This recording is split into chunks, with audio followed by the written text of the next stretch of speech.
Ha quedado demostrado que la atención hospitalaria a estas alturas no es la opción más importante. Yo creo que cuando la gente llega a estos hospitales en etapa crítica, muy pocas posibilidades hay de poderle dar una asistencia efectiva a la población. Datos que han sido suministrados por autoridades hospitalarias indican que el 80% de la gente que llega en condiciones críticas y recibe cuidados intensivos fallece. Es decir, aquí la clave está en ir al encuentro de los potenciales contagiados y de los contagiados a sus viviendas, a sus comunidades. Por eso es importante que existan brigadas que permitan hacer test sintomatológicos, aplicar pruebas rápidas y en las comunidades aplicar los tratamientos ambulatorios maíz para poder garantizar que la gente llegue a una etapa crítica. Por 30 años el sistema de salud hondureño no fue adecuadamente fortalecido y hoy en día, en 2-3 meses no vamos a recuperar el tiempo perdido. Si bien es cierto, creemos que es importante fortalecer la capacidad de los hospitales para aumentar los cupos, eso no va a ser suficiente con 500 contagiados a diario, es decir, eso pudiese llegar a generar en los próximos 10 días, antes de que finalice este mes de junio, 5,000 contagiados más. Si 10% de los contagiados requiere asistencia hospitalaria, no vamos a poder encontrar suficientes camas. Y evidentemente ahí se requiere entonces ir a la base de la pirámide ciudadana para poder establecer las zonas de triaje y poder identificar en la etapa primaria a los contagiados.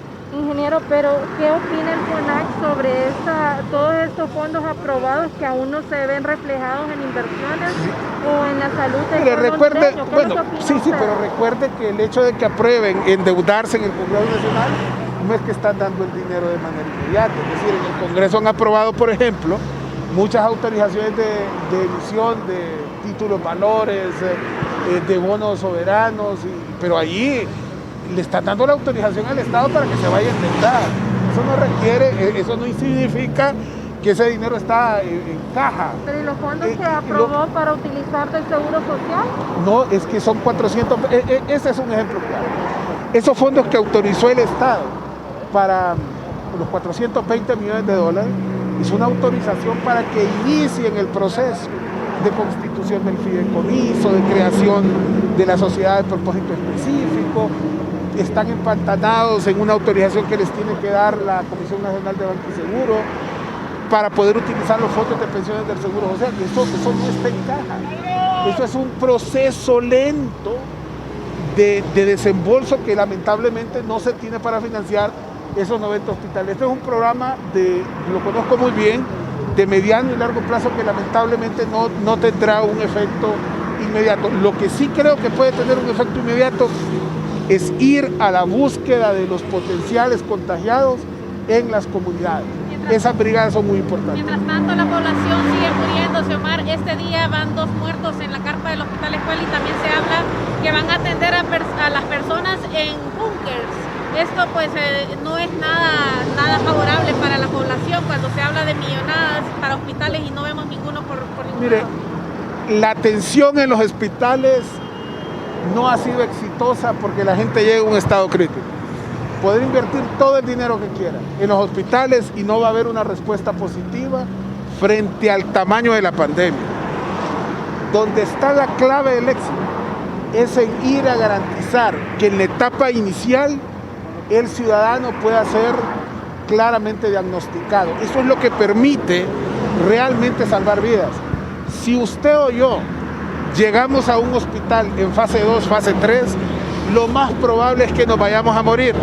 Tengo datos que indican, por ejemplo, datos del tórax, 80% de la gente que entra en cuidados intensivos se muere. Es decir, ahí no está la respuesta. Los hospitales son una opción para poder atender una situación crítica, pero en realidad donde hay que hacer el esfuerzo es en la comunidad. Por ejemplo, fue una equivocación mandar tratamiento maíz a los hospitales.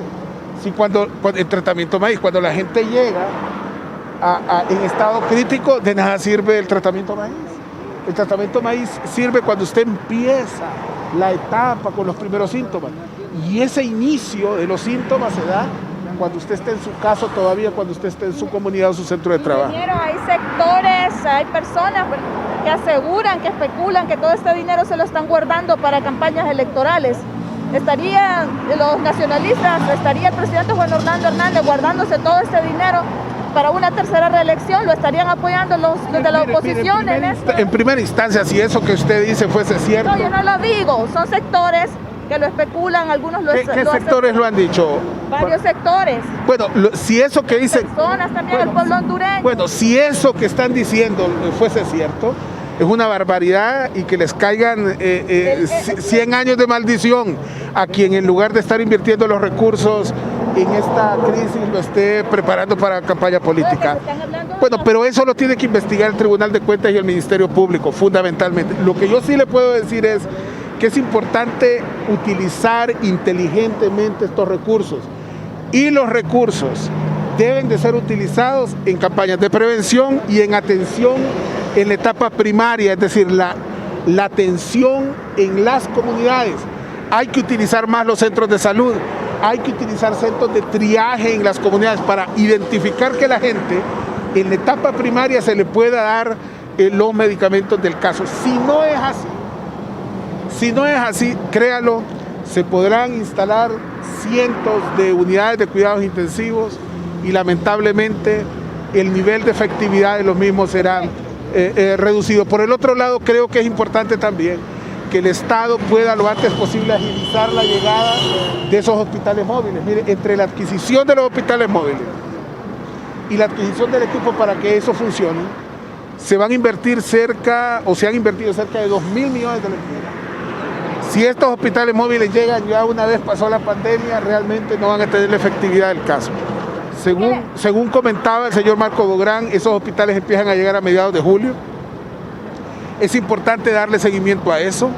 Me parece que llegan tarde. Sin embargo, habrá que verificar que la promesa hecha todavía no se extienda más. 2.000 millones de lempiras no son poca cosa. Y si han sido invertidos en estos hospitales móviles, deviene obligado el Estado a utilizarlos lo antes posible para atender a la pandemia. Es que le reitero el tema, ingeniero, ¿de dónde los partidos van a sacar financiamiento? ¿Estarían detrás los partidos políticos? No, es que yo no sé, yo no tengo información, es decir, me imagino que usted tampoco la tiene, es decir, si hay alguna denuncia que tenga indicio de la supuesta comisión de un delito, creo que el Ministerio Público y el Tribunal de Cuentas deben de investigarlo lo antes posible. Omar, los hospitales públicos están colapsados en estos momentos. ¿Qué van a realizar ustedes para abastecer de personal y también de equipo médico? Miren, los hospitales públicos están colapsados en la zona metropolitana del Valle de Sula y Tegucigalpa. Hay datos que indican que en el resto del país la situación no es igual. Por eso los promedios ponderados indican que hay todavía disponibilidad de camas. Pero la disponibilidad de camas evidentemente está en lugares en donde no es el epicentro de la pandemia, donde hay que hacer un esfuerzo importante, por ejemplo, como se está haciendo aquí en la Universidad Nacional Autónoma de Honduras, es precisamente, reitero, en Tegucigalpa, en Comayagüela, en San Pedro Sula y los lugares circunvecinos a la capital industrial del país. La gente no se está tomando en serio esto de la pandemia. No, la gente no se está tomando en serio. Mire, ahí anda una enorme cantidad de gente en la calle, balán, de forma irresponsable. Ahí se van a morir, porque el que anda buscando la enfermedad en la calle no tiene idea de las limitaciones que hay para ser atendidos una vez estén contagiados. Yo creo que hay una responsabilidad compartida. El gobierno de la República tiene una enorme carga sobre su espalda, un enorme deber, una enorme responsabilidad, pero los ciudadanos también. Cuando usted llega boqueando a un hospital, cuando usted llega en situación grave, no hay médico, no hay unidad de cuidado intensivo, no hay medicamento que lo pueda salvar. Entonces habría que ser inteligente también en respetar el toque de queda. Mire, yo he visto hoy, por ejemplo, las calles de Tegucigalpa inundadas de vehículos. Entonces ahí se requiere, por una parte, responsabilidad personal y por otra parte también la rigurosidad por parte del Estado de sancionar a aquellos que de manera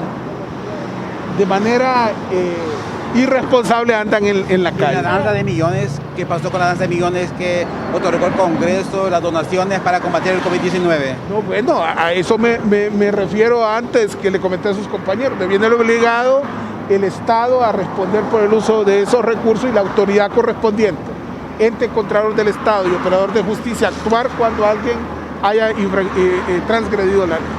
Hasta el presidente Bukele daba como ejemplo la situación de El Salvador, cómo está Honduras y que no quiere el país de él como se encuentra el nuestro. No le doy seguimiento a las noticias de El Salvador, no sé exactamente lo que dijo. Lo que sí está claro es que aquí necesitamos actuar con responsabilidad. Como que el gobierno ha manejado mal la pandemia y puso a Honduras como ejemplo.